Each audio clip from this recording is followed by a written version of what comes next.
I'm on now.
Hello everybody.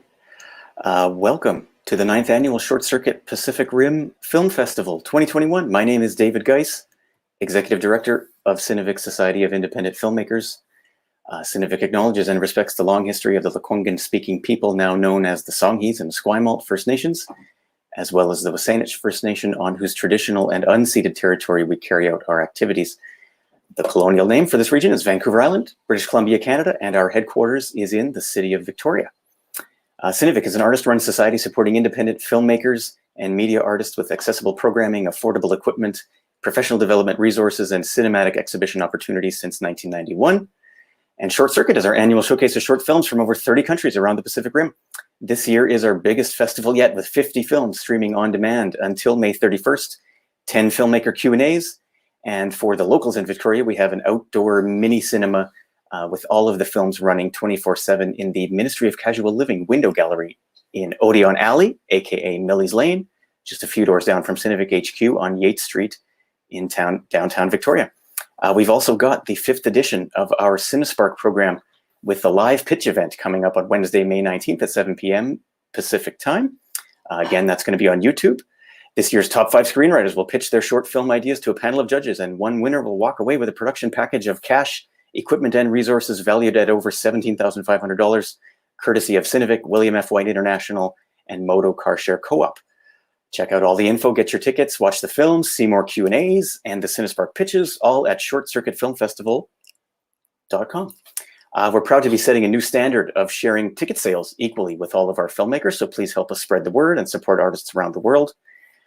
Speaking of funding, big thank you to CineVic funders, Canada Council for the Arts, BC Arts Council, Province of British Columbia, CRD Art Service, Telefilm Canada, and viewers like you. This is our first live stream interactive Q&A of this year's festival, and we're broadcasting live on YouTube. So if you don't see the chat box anywhere, make sure you click either the live chat or show chat button just under or beside the video player. If you're not logged into YouTube, it might ask you to create a channel in order to participate in the chat. Basically, that's just setting up your screen name. Please type your questions into the chat and we will do our best to answer them. Be aware that your question and screen name may be selected to appear on screen. Please also include the name of the filmmaker to whom you're directing your question, just so we know who you're asking the question to. The recording of this video will stay up on YouTube after we're done here today. So if you like what you see, please like, subscribe, and share this video.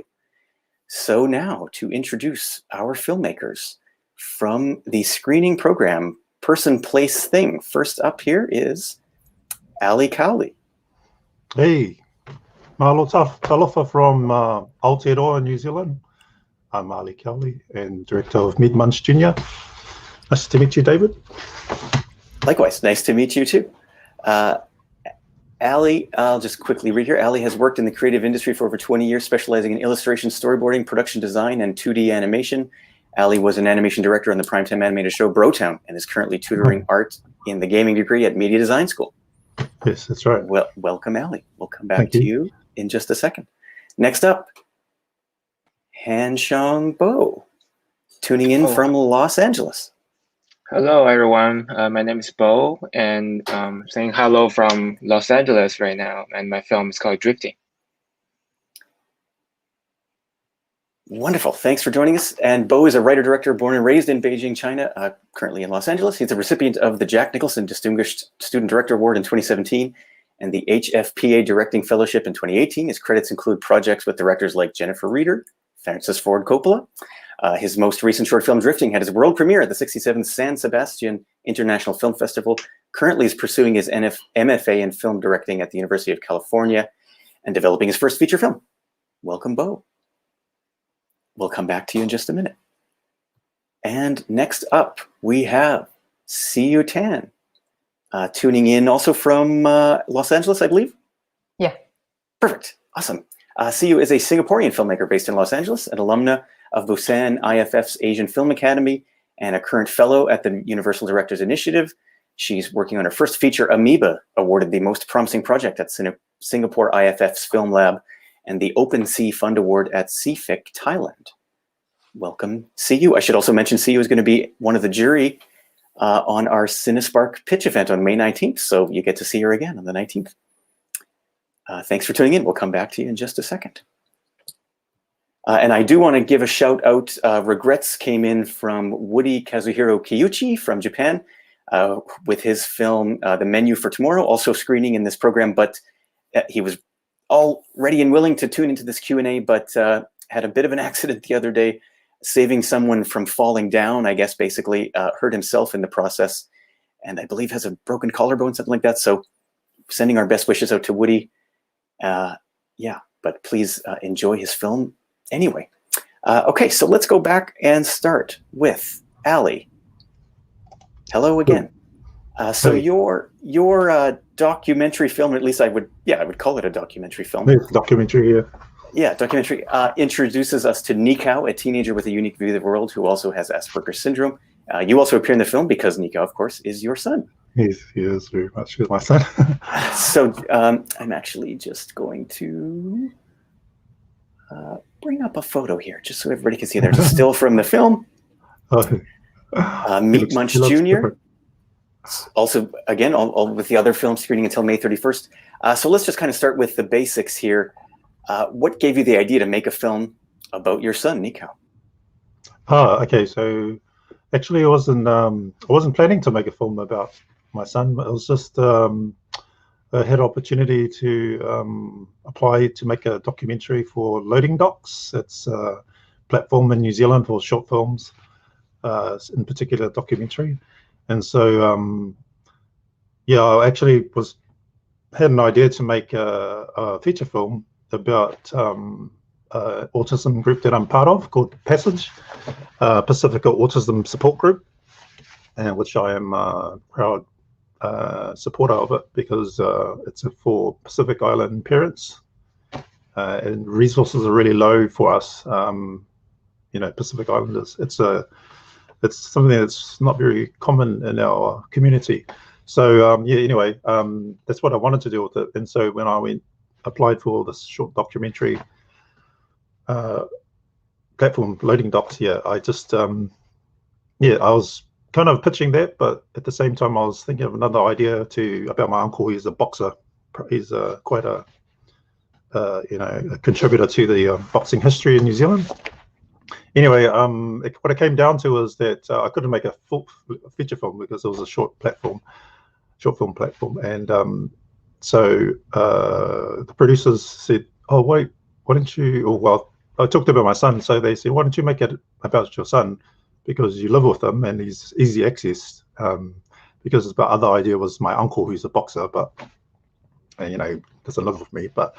So it was like, it just came down to resources and accessibility. So yeah, since my son lives with me, and what I had mentioned to them is that, oh, well, he's been making a puppet. And so, yeah, so the idea was that, okay, so you want to talk about your community, about autism awareness, and also your son is on the spectrum, but he's making a puppet. So kind of came about that, oh, well, let's make it about him, about making a puppet. And sorry, it's just a spoiler. Yeah, so that's the idea was, yeah, just to talk about him. And yeah, that's how it came about. Very nice. Yeah, puppets and a bit of animation also kind of appears in the film. Why? So just on that note, I guess, why did you decide to do sort of that mix of some live action and animation? Also, yeah. So if you watch the film, you'll see. But in terms of, he's really, really creative, and that's his voice from when he was very young was to talk to us through his love for cartoons and anything that was on the TV. And this is the time when we were like watching a lot of video DVDs and stuff. So he was really into that. He expressed himself through his drawings, and so he didn't really like talk to us. So that's how he talked to us, was through his artwork. And so yeah, so using the mixed media of animation and making things in the film was really about him, how he came up talk to us. And so through the film, I just try to bring that through his point of view. So yeah, because we as parents, we had to shift into his point of view to understand how he would communicate to people. So that's my reason for making it mixed media with animation, and kind of a parallel of how we saw him through trying to tell through his eyes, and that's how we understood him, was through his artwork. That makes perfect sense. It's sort of a great way to try and see what he is seeing, and I guess even use his creations to try and tell his story. Oh, yeah, that's right. And it's all his artwork that you see there. That's yeah, perfect. I guess it's interesting how the timing here, suddenly it seems Asperger's is a little bit in the news just due to sort of pop culture here. Elon Musk hosting Saturday Night Live this past weekend, and sort of claiming that he was, I guess, the first host with Asperger's to host SNL or something like that, which apparently is incorrect because Dan Aykroyd beat him to it. Yeah, well, yeah, so I guess I'm kind of wondering, I mean, not that we don't need to talk about Elon Musk and give him more publicity, but just kind of what do you think about that sort of just the idea that maybe, getting more information out into the world about Asperger's, in any way possible, like what do you think about that? I think that's great. I think people on the spectrum get, I took from my society, from my community, yeah, it's looked at, really looked down upon. And so because I'm Pacific Islander, Samoan, and my wife is First Nations Māori from, native of New Zealand. Yeah, it's coming now. Social media is making it a bit more acceptable, but it's just the people who don't understand about or have no awareness for it, have little patience for people who are on the spectrum, because they totally don't understand what's going on with them. But really, if they really just have a bit of patience and just see that they really have a different way of communicating to you, yeah, I think now that it's a bit more acceptable, or just a bit more out there, yeah, it's great. It's great for our community. It's great for the spectrum community too. So yeah, anything to do with just making people aware is a good thing. Absolutely. I guess no matter how it gets out there, I'm curious to kind of see after this Elon Musk thing, if it is, talked about a little bit more and kind of in what context. But it remains to be seen, I guess, what happens there. Okay, I'm going to jump on to Bo, but we'll probably come back to you. Thanks, Ali. No worries.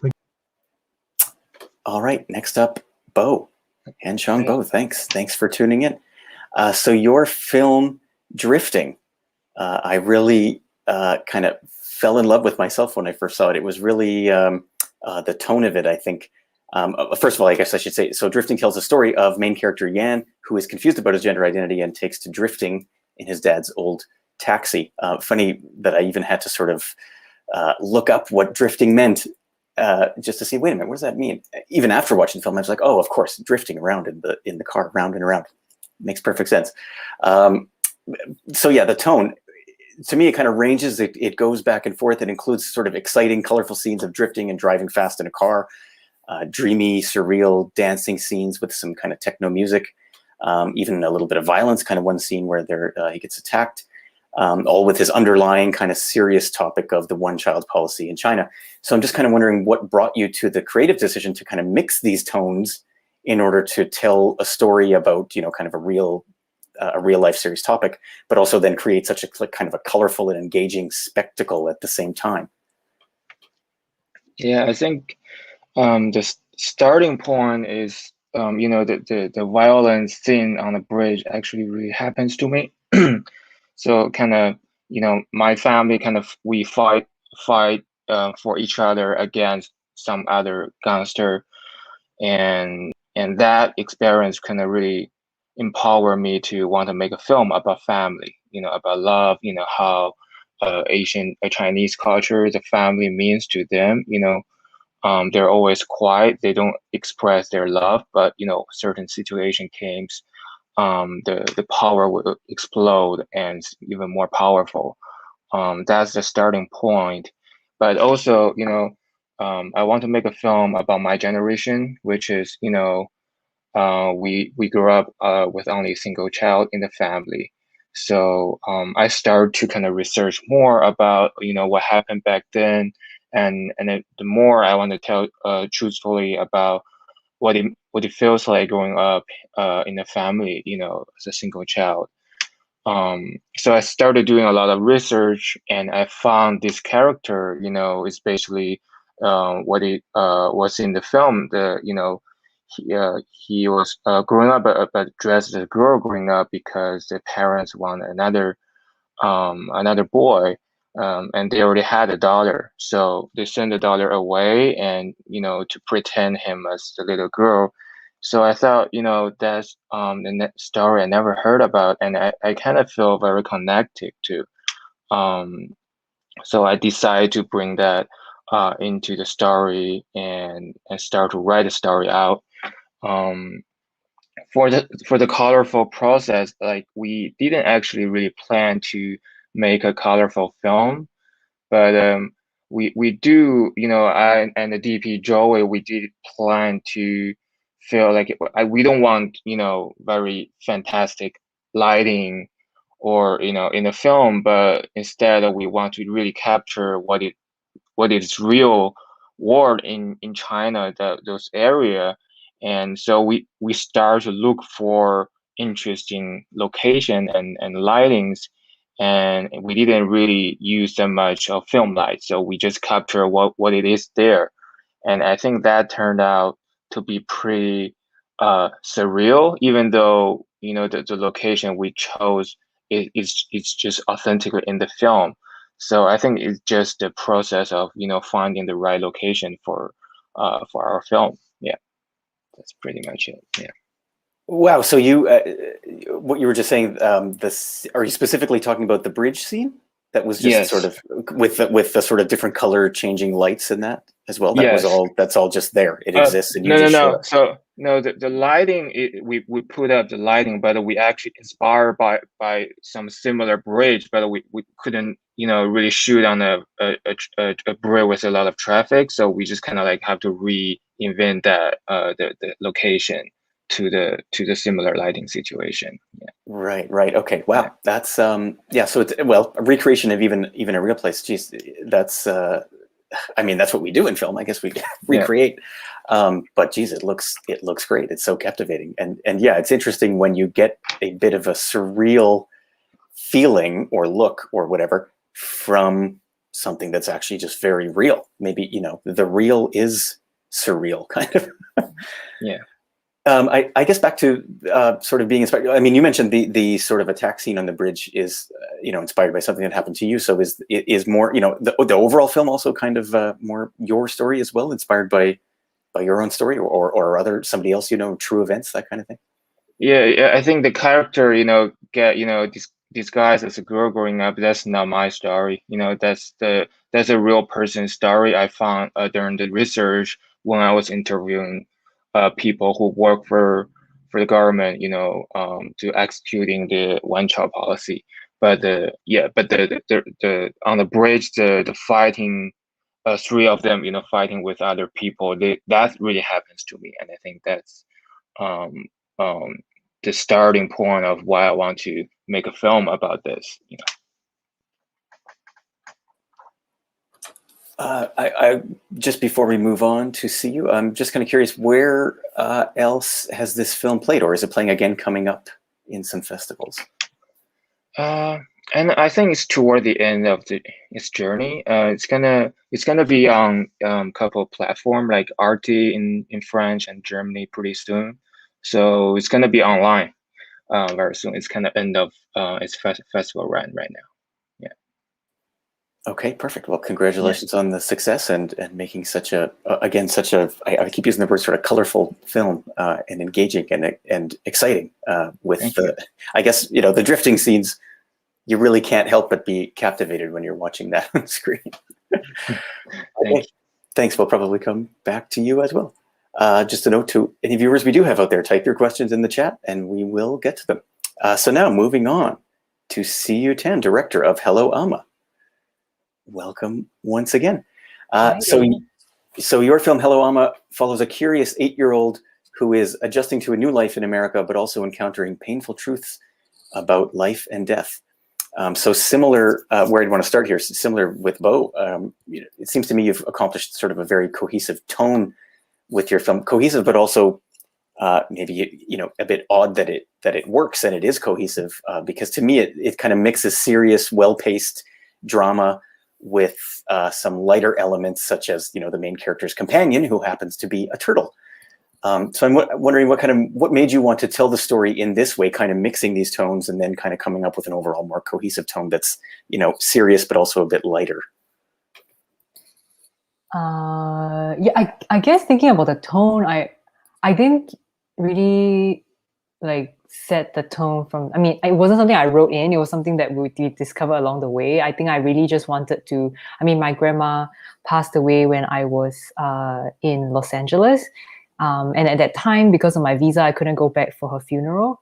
And so I think I had kind of harbored that guilt because my grandma was the one who brought me up. I harbored the guilt and those feelings of grief, like grieving alone in a foreign country, because I moved here without knowing anybody and no family here. And I just wanted to channel that into a film. And I think maybe the tone mixing came out of this emotional state, which is this very deep sadness about my grandmother, but also wanting to kind of go back into my past as a child, spending time with my grandma. And so I think that's why there was this impulse to do it through the eyes of a younger, I'm not 8, but through a younger girl. And so I think that's why the tones kind of mixed, because on one hand, it made me really sad, this incident, but on the other hand, it also kind of made me feel helpless and very powerless, and made me want to just become a child again. That's why I think the tone is like that. Well, I really, again, sort of found it engaging, and I guess you can't help but like or love, the little turtle character. I guess I'm curious, what kind of reaction has that got from audiences where the film has already shown? I guess specifically I'm talking about the turtle, but I don't want to just focus on the turtle. So even more generally, what's been the reaction? Oh, the turtle is great. The turtle, just to share a little about the turtle, we had to cast the turtle. The turtle was a 10-month-old diamondback terrapin, and I was choosing between 2 turtles at the end of it. And I think when I saw this turtle, whose name is Squirtle, I was very taken. I felt that Squirtle had such a grandma vibe, and so that's why the turtle was casted. I think the turtle has always been quite a big hit, I think, with audiences. I think it's super fascinating to see animals on screen, because they are so unpredictable. For example, for the turtle, we wanted, I wrote in many scenes of the turtle, say, doing something not moving. And there was a scene of the turtle eating the chocolate, which the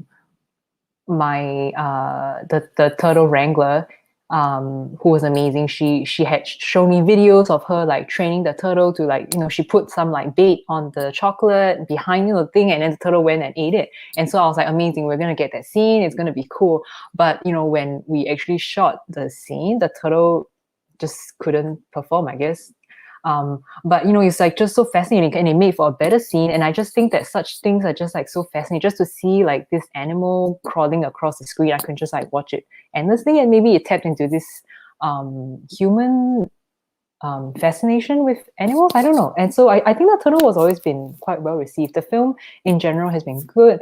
I think what really moved me a lot was like after the screenings, people come up to me and they share with me their stories of loss and how they were not also able to make it for like important family members or friends funerals and stuff. And I think actually during the pandemic, a few people had reached out to me and said that they wanted to share the film with their friends because people were put in this similar situation where they couldn't travel for funerals and important occasions. So yeah, I think it has been well received. Good, that's great. I mean, I think you basically answered my next question, which is, you know, as someone who myself has also made films involving children and animals, the sort of cliche is people say don't make films with children and animals, but we do it anyway. So I guess maybe switching over then, working with a child actor, what was that process like? In addition to working with a turtle who sometimes couldn't perform, yeah, what was it like working with the child main character? Yeah, so actually when I was doing the film, when I was writing it, I didn't even think about, oh, there was a child and a turtle. I was just like writing it and then when it came to production, I was like, ah, shit, you know, it's going to be tricky. So, but the child actor, Sophie, she was amazing. Because I casted quite heavily. I really wanted to cast a Singaporean in the role.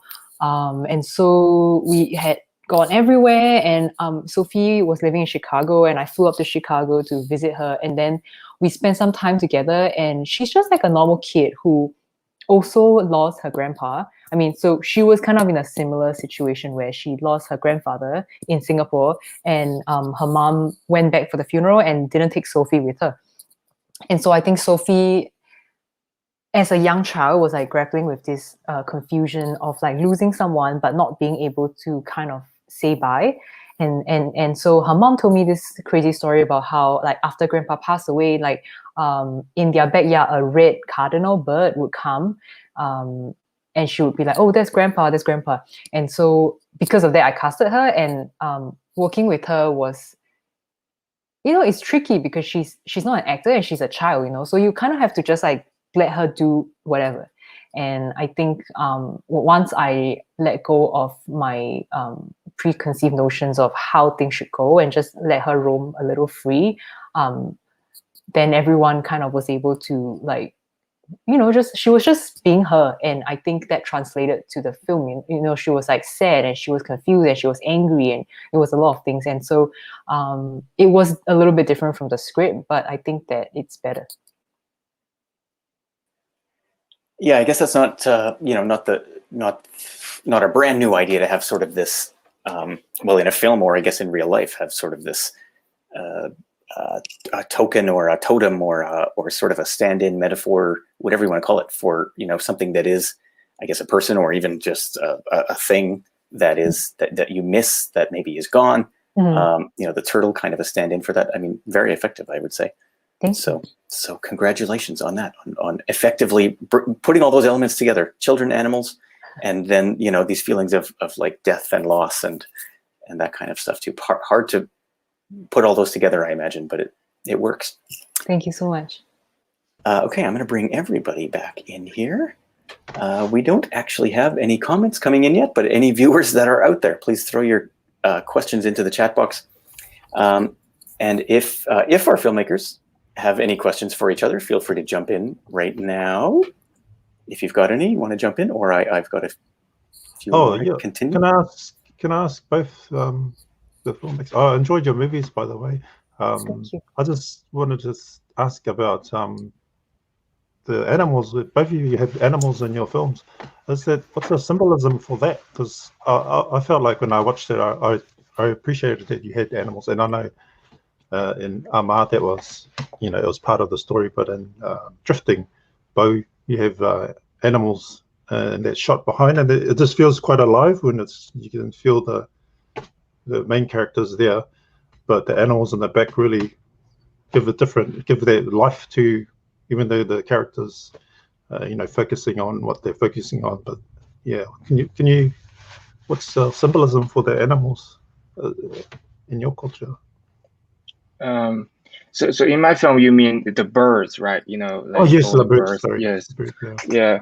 It's funny that the birds originally came up in a dream of mine. There's a morning, like I had a dream in the very early morning. I hear the birds chirping inside my house, and I woke up and I really saw a bird in my balcony in my house, which is pretty strange. But probably I hear the sound and it wake me up, and it came in my dream. So the bird became something I'm like, but I didn't write that in the script. But while I was location scouting, I found this place and these old people. There's a lot of older generation. They like to capture the birds and they keep them as pet, just like that. So what you see in the film is really there. And that really surprised me, and they connect me and remind me about that bird dream. So I just, chose the locations. And I think, those birds are kind of just kept in the cage. It's kind of, I feel really sorry for them, but it's kind of like also older culture. It's gone right now, but still some old people want to keep that. And I think that's kind of like a metaphor for the main character also. Yeah, that's great. Yeah. For me, I'm not sure if there's any significance, but I think when I was thinking about grandma, I always have this memory of, because my grandfather was cremated in this temple, and when I was really young, and in this temple outside the cremation hall, there's a very big pond, and in the pond there's a lot of turtles. And so I just remember as a child, I was like always running out to the pond, and then when we go visit grandpa, there's like turtles at the pond. So I always like, for some reason, grandma, grandpa, and turtle just is like one thing. And then if I had to put like a reason to it, I think turtles they felt right, because like they live to kind of an old age, and they are like they're kind of slow, and they are kind of wrinkly, when you look at them. They're not they're not like little kittens, or I don't think grandma and a kitten would be like would be Cool. Oh, thanks guys. Appreciate your answers. I had a question for you. Like, what was it like acting in your own film and with your son? It's so crazy. It was because they said I was directing it, and then as soon as they knew what the storyline was, they said, "Oh well, you can't interfere with the process," even though I was directing it. So at the time when I was getting interviewed, I had to like switch off and let the producer on the back just tell me, direct me. But I gave her some notes about what I was after, and then I had to just totally give in to the process. So wow, it was a bit hard, and it was funny because we did a premiere of it with all the other filmmakers, and then this person was interviewing everyone, and she just walked past me and talked to the producer, and she was talking to all the directors, and then the producer said, "Oh no, actually he's the director." And the star. So there was some pros and cons, that people didn't realize I directed it. There's a lot of people still don't realize I directed it. So how was it the first time you were also starring or acting in your own film? Yeah, that was my first documentary, and it's my first time. Cool. I directed other stuff, but it's not live action. Yeah, but not like you acting in it. You were not. Oh yeah. I didn't say I was acting. I was just being myself. Being yourself. Funny. Try not to come across cheesy or like, oh hi. It was great. It was fun. Yeah, I imagine it might even be harder. Well, acting, if you did have to do acting in your own film, I wonder if though it's almost harder to just be yourself, to not be acting, to be yourself in a documentary film. Maybe that's even harder than acting. I'm not sure. I think so. Yeah, and then you have to edit looking at yourself. Oh my god, that was crazy. It was. They told me a few times, just let the editor do it. I was like, yeah, okay, sorry. But then I'll come back and say, oh no, it's not the way it's supposed to flow with the animation, because sometimes the editor didn't understand that, so I had to come step in. But most of the time I let the editor, because he did a good job. I thought he did a good job, so I just stepped back a bit. Yeah. Wow. Alrighty, folks. Yep, still no questions in the chat, but that's okay. I might just sort of jump to, I guess, the usual kind of question at these Q&A things, which is, what are you working on next? What are you working on right now? What's occupying your time, even in this new kind of pandemic lifestyle that we're all in? Maybe I'll start with Siyou. Oh, sure, yeah. I mean, in terms of the film stuff, I'm working on my feature film. It's still in development. It takes freaking long. I'm writing and rewriting and trying to just, I don't know. For me, just like the script process takes a long time. And I also just finished another short film, which I shot in Singapore.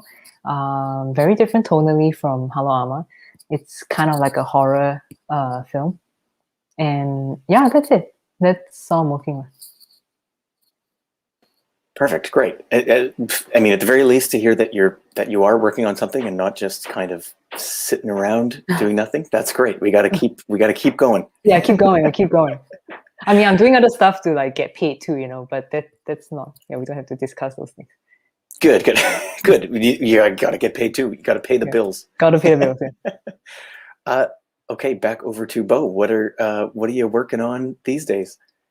Yeah, I'm actually hoping to make another short film. It's actually I want to cast my own grandma, and also it's about her life. It's gonna be in China. So, been thinking about and writing the script and talking to the team about when to make it. So I'm about to travel back to China for it pretty soon. Yeah. Okay, perfect. Yeah. Excuse me. I imagine when travel kind of opens up, you can head back to work on it. Is that you're waiting for that, or I guess you're still kind of full steam ahead? Yeah. I'm waiting for that because last year, because of the visa, I have to stay in the US. So it's kind of like a depressing, when you have to log in your own box, and I was writing a feature, but also just trying to go out into the world and just visit places, and I think that's important to me. So I just can't wait to leave LA and travel a little bit. Yeah. Good. Yes, leave LA, travel, and keep making films. You're not stopping. You're still making more films. That's the good thing. Yeah. All right. What about Ali Cowley? What are you working on now or next? Yeah, so I originally was planning to make a feature of length of an autism movie about my support group. So I'm still working on that. But when the timing's right, I'll get back to that. But at the moment, I'm just writing a short for. I'm making a film in Unreal Engine, like animation. So I've just been, just trying to find funds for that, and it's cool. That's what I'm doing, as well as I'm doing another short film that I'm writing for my school where I work. So I'm just just waiting for that to come up. But I'm just writing a script for that, and that's live action with a bit of special effects and stuff. So I'm trying to utilize just my where I work. So that's what we do there, do that kind of stuff. Great. Again, great to hear that you're still plugging through. And I don't know if I mentioned at the very beginning, but you're you are tuning in from New Zealand right now? Yeah, it's 7, just after, it's nearly 8 o'clock in the morning over here. Yeah, so okay, early morning. I was sleeping. So I was like, whoa. Perfect. Thanks for getting up so early and tuning into our Q&A here, all the way from New Zealand. Glad to see good picture and sound. We've got good Wi-Fi, I guess. No, yeah, we're pretty up to date down there. Good. All right, I'll just bring everybody back in if you've got sort of maybe a last chance here for comments or questions or thoughts for each other before we kind of wrap it up here. And if not, that's okay too. Oh, hey, Bo, do you drift? Sorry, Ali, you get cut off. Oh, do you drift? Do you drift? Are you a Oh, drifter? I don't. Oh. But I have a lot of friends. They did. They put me in the car, and it's kind of very, very scary, but it's fascinating. Yeah. Yeah. No, that's cool. That's good to see that. a lot of friends who did it. Yeah. Was that then, just going off that, was that kind of part of the inspiration, I guess, to include that in your film, that you had friends who did that and they put you in the car to do that before? Or was it sort of, you were sort of making the film and you wanted, hey, I want to do some research, and then you're finding people who to do drifting just to try it out? Or, which kind of came first? Yeah, that before, like my friend put me in a car. That's before even the writing. I got to experience it, and it's pretty fascinating experience. It's kind of, you're living on the edge of in control and out of control, and I think that the feeling of it is just, for me, I would feel addicted to it, and I think my character probably will as well. So that's why I kind of bring the drifting, and also I know I can really shoot drifting because I have friends and they have equipment. So I bring it in. Yeah. Good. Okay, great to hear. All righty. All right, well, we've got one comment. Peter Sandmark says, thanks to all the filmmakers. So at least there is somebody out there watching who has seen the films and appreciates them and wants to say thanks across the airwaves, across the world. Right on. Thanks, Peter, for tuning in. Thanks for your comment. We might gather more comments in the stream after here because, of course, the recording will be available online after this, so keep tuning in. And if you're watching this live, of course, tune into our next live stream, which is tomorrow, Tuesday, May 11th at 12 p.m. Pacific time, again, with filmmakers from the Body Politics screening program. And of course, check out all the festival info at shortcircuitfilmfestival.com. So one more big thanks to our filmmakers from today, Hanxiong Bo, Ali Cowley, and Siyou Tan. Check out their films in the Person, Place, Thing screening program at shortcircuitfilmfestival.com. All right, that's about it. Thanks, everybody. Thank you, say David. goodbye. Thank you. Take care. Thank you for having us. Glad to meet you all. Yeah, Right good on. to meet you guys. Yeah. Hopefully talk to you all soon. Take care, Okay, everyone. Yeah, take care. take care, Talk everyone. soon. Bye-bye. Take care. Bye. Bye bye.